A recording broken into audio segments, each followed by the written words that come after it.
அனைவருக்கும் welcome to my channel. இன்றைக்கி கடலைப்பருப்பு சாம்பார் செய்யலாம்.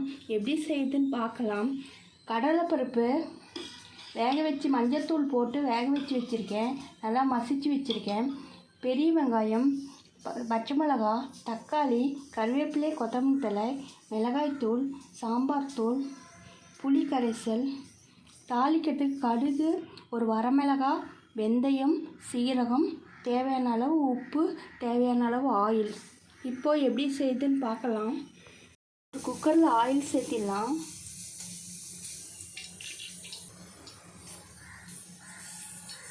ஆயில் சூடானதும் கடுகு, வெந்தயம், சீரகம் சேர்த்திடலாம்.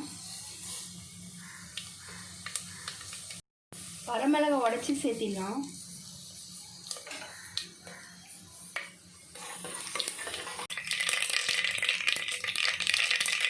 கட் பண்ணி வச்சிருக்கிற வெங்காயத்தை சேர்த்திடலாம். பச்சை மிளகா,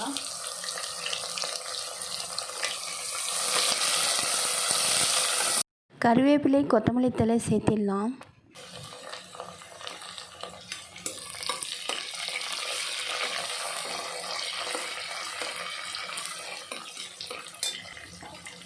ரெண்டு தக்காளி கட் பண்ணி வச்சிருக்கிறேன், இதையும் சேர்த்திடலாம்.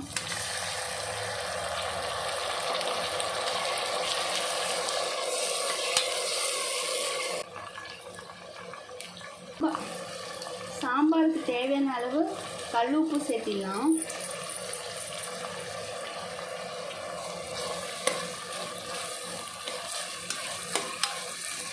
நல்லா வெங்காயம், தக்காளி எல்லாமே நல்லா வதக்கி விட்டுக்கலாம்.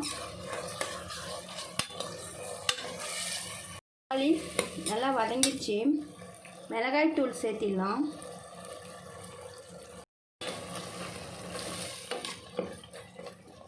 சாம்பார் தூள்,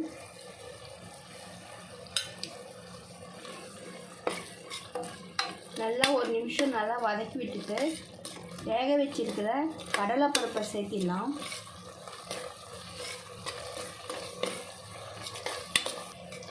நல்லா ஒரு நிமிஷம் நல்லா வதக்கி விட்டாச்சு.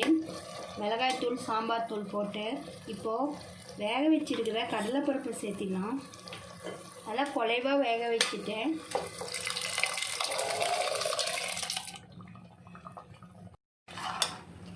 கொஞ்சமாக தண்ணி சேர்த்தி நல்லா கொதிக்கிடலாம். கடைசியாக புளி தண்ணி சேர்த்திடலாம்.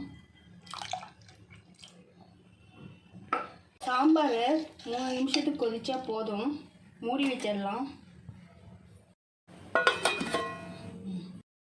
திறந்து பார்த்துடலாம்.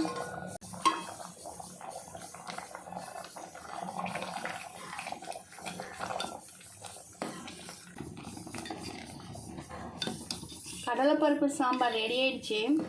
இப்போ ஒரு கிண்ணத்தில் ட்ரான்ஸ்ஃபர் பண்ணிக்கலாம்.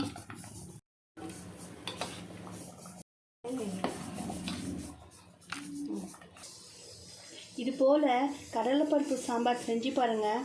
நல்லாயிருக்கும். இட்லி, தோசைக்கு, சாதத்துக்கு, சப்பாத்திக்கெலாம் ரொம்ப நல்லாயிருக்கும். செஞ்சு பார்த்துட்டு உங்களோட ஃபீட்பேக்கை சொல்லுங்கள். இந்த வீடியோ பிடிச்சிருந்ததுன்னா சப்ஸ்கிரைப் பண்ணுங்கள். தேங்க்யூ.